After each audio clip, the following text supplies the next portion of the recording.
Hey guys, it's Joe with Modern Survival Sense. I'm here today with another gear review. This time I'm reviewing the Sterno Folding Stove.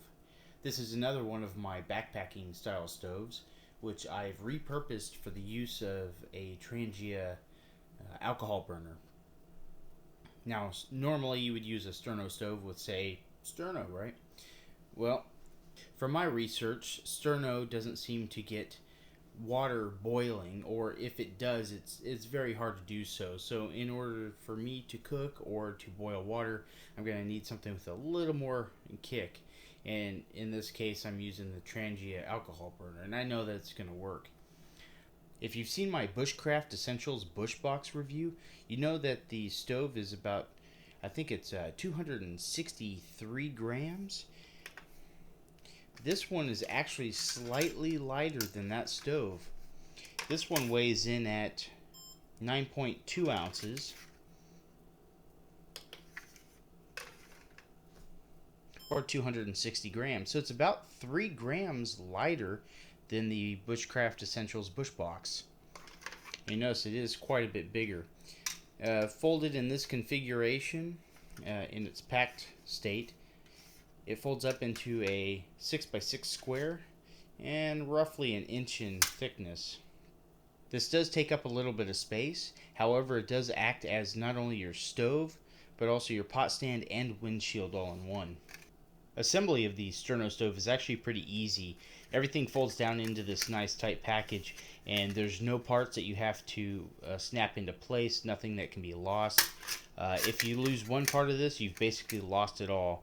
So that's kind of a nice feature of this stove.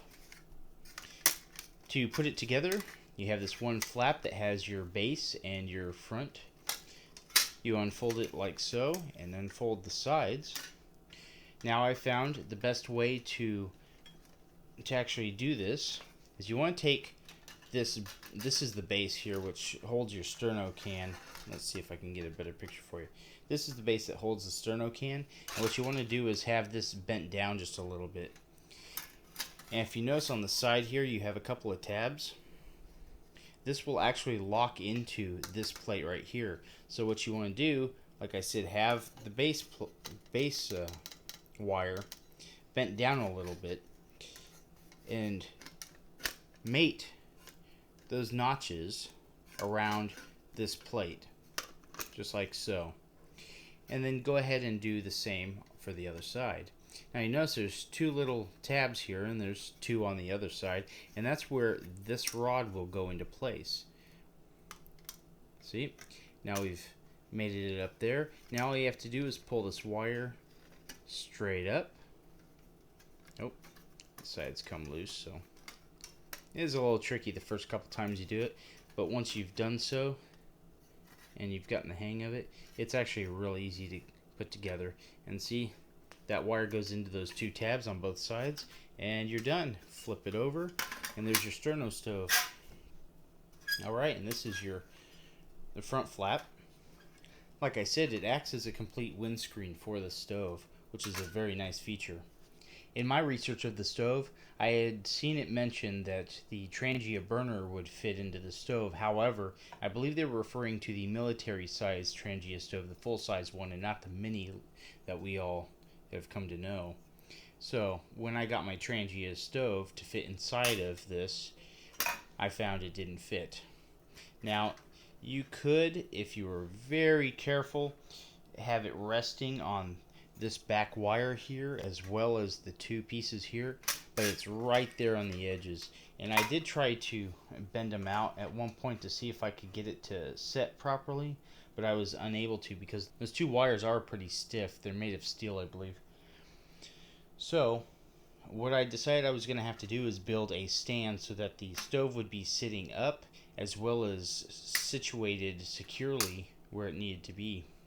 What I did was take a piece of titanium tubing, and I took tin snips and cut 4 legs on the bottom, about, I would say 3/4 of an inch or so.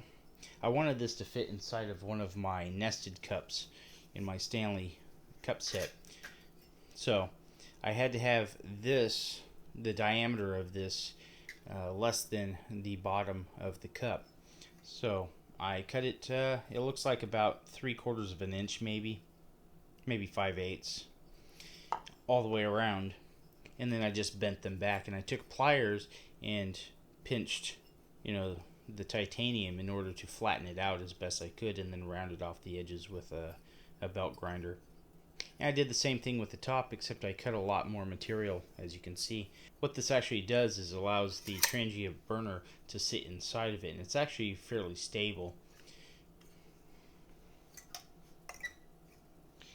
And this is the current setup as I have it. And the Trangia stove, it's not going to get knocked over. And the good thing about using the titanium tubing, it's actually a very lightweight material.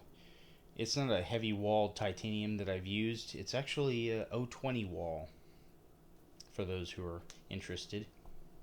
It was a 7/8 inch tube by 020 wall, something I had left over from my work with the material. This is my setup as it stands. I'm going to go ahead and give you a burn test of this and show you how it works. I will be right back.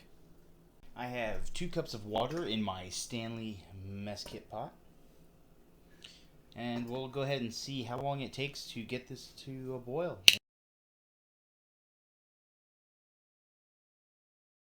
Alright, we're at a full rolling boil at 7 minutes and 20 seconds. If I didn't mention earlier, the fuel I'm using is 190 proof Everclear, and I choose to use it for health reasons. The nice thing about this stove is there's a lot of room to be able to get the snuffer ring or the simmer ring in there to snuff the flame. Now take your simmer ring, make sure it's completely closed, and slide it over the hole of the stove, and it will snuff the flame. Just like so.